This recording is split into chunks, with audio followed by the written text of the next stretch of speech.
Hey, hi, hello.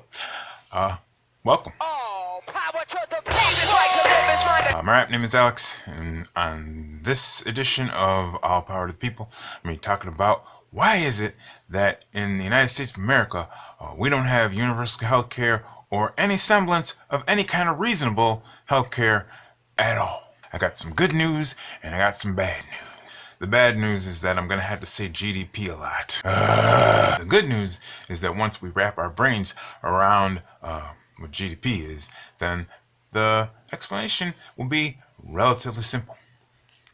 GDP stands for gross domestic product, and the simplest way that I try to explain it usually is to say that like gross domestic product is like each country in the world, each country has like a score, and you're trying to get like the highest score, and you're competing against other countries because competing is what we've decided to spend all of our time and energy on as the human species.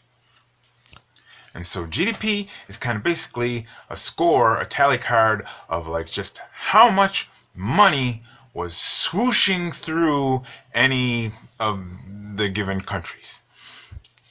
The United States of America is really good at getting its GDP to be very, very, very big. And what does it use that big GDP to do? It uses it to get a bigger GDP, and it becomes this gigantic, self-expanding, ravenous machine where you just have to find more things and like throw it in the wood chipper maw of the gross domestic product, and then you take that GDP, and you take it around the world, you shop it around, and you say, hey, look how much money swooshes through our country, and then you sort of trick all the little tiny smaller countries into letting your multinational corporations go in and extract all of their resources and hire all of your, architectural and energy firms to create projects that ostensibly are going to help the people be more efficient, and really just ends up being a bunch of debt service, and very, very few families in those smaller countries become very wealthy, and the whole entire rest of the population gets to do a whole bunch of debt servicing on and on forever, and that just helps the United States GDP get even bigger. So what does any of that have to do with healthcare? Well, if you look at our healthcare system, the conclusion that most people, the only conclusion that they can really come to is like, wow, this is so dysfunctional. But it's not dysfunctional.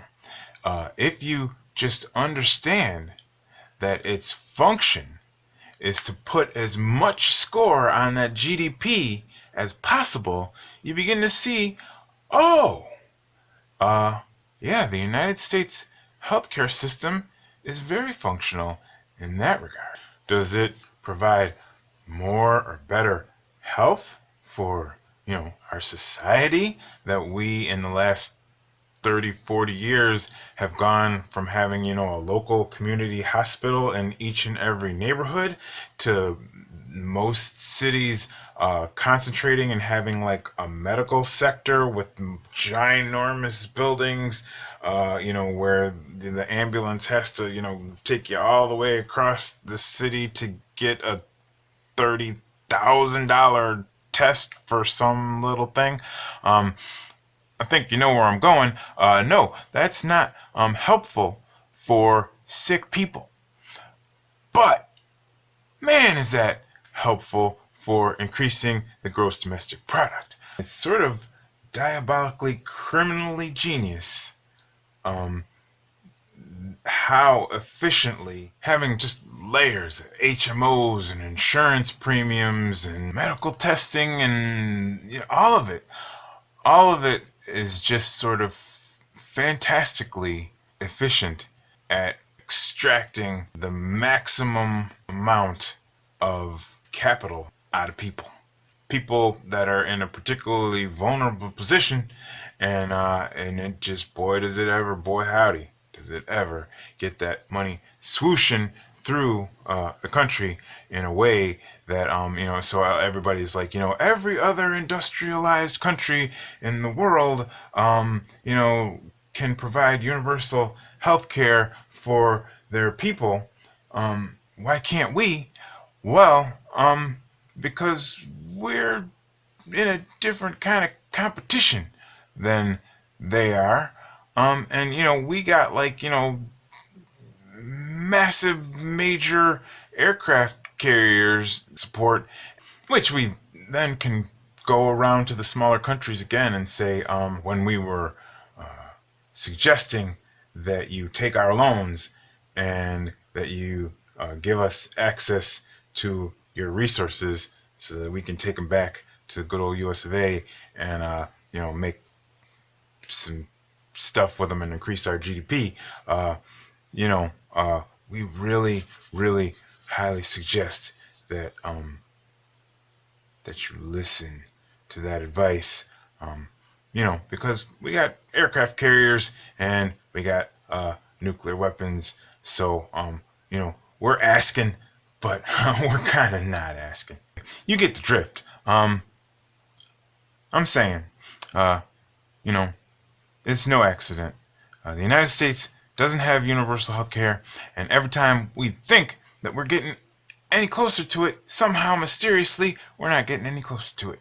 And I'm just saying, maybe there's a reason for that, and maybe the reason for that has a lot to do with this whole, competition that we have, that we're engaged in, of, just like, just money. Just has to do with money, and yeah.